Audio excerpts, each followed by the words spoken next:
Alright trips, welcome back to another weekly episode on YouTube, albeit a wee bit late on my Friday night show. This week I was kind of stuck for things to talk about, so I'm going to talk about Dora the Explorer. Hear me out with that one. I want to talk about celebrating anniversaries and Dour-Faced customer service. And I know you're thinking, what the fuck is he talking about Dora the Explorer for?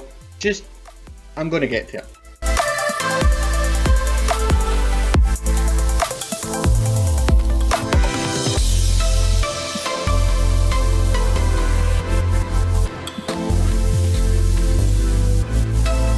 Right, so Dora the Explorer, never been a programme I've liked. Even when I was a young guy, I didn't understand why people thought it was a good programme. And it's nothing to do with the language barrier. I just never understood why kids found it interesting. It never grasped my attention.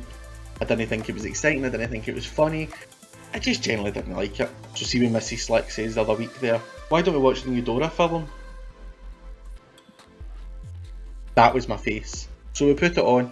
I didn't realise it was live action, and for most of it I sat like this with my phone. She'd put it on while we're having dinner, so I was really sceptical. I like to watch something when I eat, like most people, but just wasn't having it. But then something happened. I actually found myself watching it. I'm telling Mrs. Slick, oh, I'm not interested, it's a pile of shite, while simultaneously actually trying to cross my eyes so I could still look at it while I'm pretending to be on my phone like that. And it did pain me to think about it and to admit it now, but it was actually a really good film. And if you've not seen it, you won't understand. But see, if you've not seen it, I recommend that you do go see it, go watch it on whatever. It's actually got plenty of humour that caters to an adult mind, which was pretty good. And if you have seen it already, comment and tell me, what did you think of it? Because I actually thought it was unexpectedly quite good. Plus I also hope I'm not the only adult who likes it. Now, this is one that makes me scratch my head a wee bit. I understand that it's nice to celebrate anniversaries, showing appreciation to your other half and recognising important dates. Now on that note, what's the date that me and Mrs. Slick started going out? No idea. What date did we get engaged? No idea. Are we a bad couple? Well no, and I'll tell you why. Me and Mrs. Slick actually have agreed and had conversations about this where we don't see the fuss. I mean sure, we'll celebrate our wedding anniversary after we get married every year. That's an important one. But we've just never been really bothered about the other dates. And I think it's crazy that there's people out there that celebrate their first kiss, their first date, the first time they even met each other. I mean, give me a break. We've got 2 kids in the house to run. We don't have time to savour those tiny little moments because we don't get those moments really. You know what I mean? If that is your thing, fair play.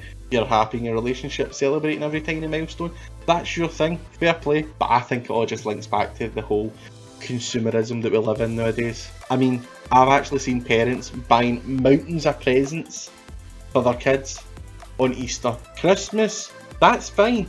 Easter, fucking Halloween. Why are you buying your kid toys and designer clothes for Halloween? Nah, I don't get it. It's absolute madness in my opinion, troops. But going back to the actual part that I want to talk about, anniversaries. Why do we celebrate other people's anniversaries?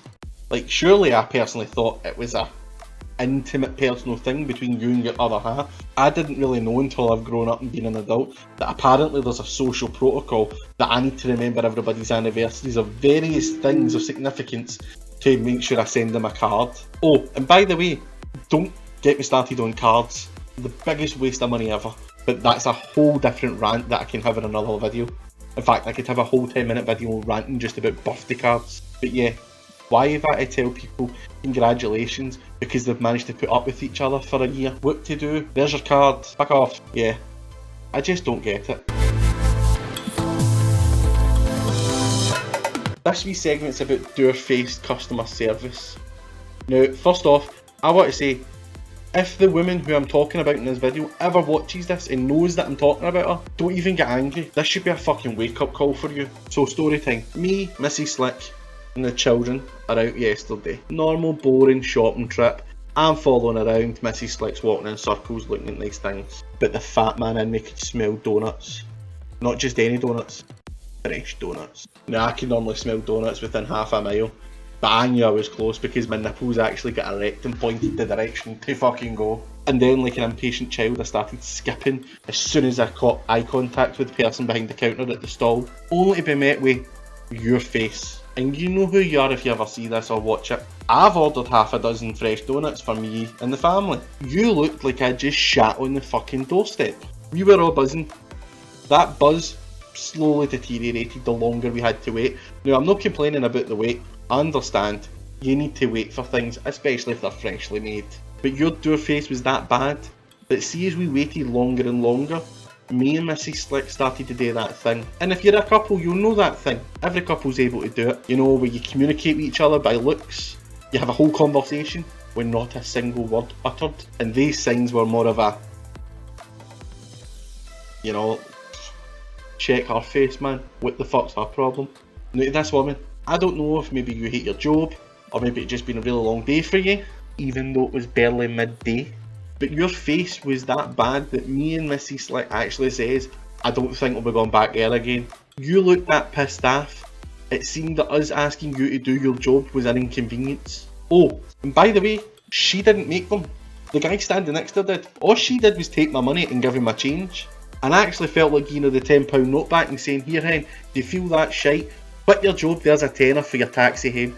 Now don't get me wrong, I'm a moody bastard. I admit it, and I'm an outright cheeky cunt. I've accepted it, I'm open about it, I'll admit it to anybody. But I never put that experience onto a customer when I'm facing a customer in a customer facing role. Customer being the key word there, you understand? Now, I've taken my moods out and my attitude on plenty of bosses. I mean, I do think I've managed to quit more jobs than I've ever worked, but I try my best to no take my attitude or my bad day out on any customer. It's no their fault. They're the reason I've got a job in the first place. I will admit though, I have on occasion when a customer's been cheeky to me, giving it right back. I will not put up with people's shit just because you think you're in the right. If you're an idiot, I'll call you an idiot. But going back to her, if she hates her job that much, as it seemed anyway, quit. There's always other jobs out there. Would you not rather be poor and happy than be miserable so you could pay some bills? And don't forget, debt will always be there. Doesn't matter if you're working or not, happy or miserable. There's always debt in the world. Doesn't matter either way as far as I'm concerned. So why be miserable? Do something that makes you happy. Anyway, I'm done for this week's episode, troops. Keep your eyes on Facebook later on, and I'll be on live to announce the winner for this month's giveaway. And like always, don't forget to like and share the video, and feel free to subscribe to the channel. Every little helps. Catch you, troops.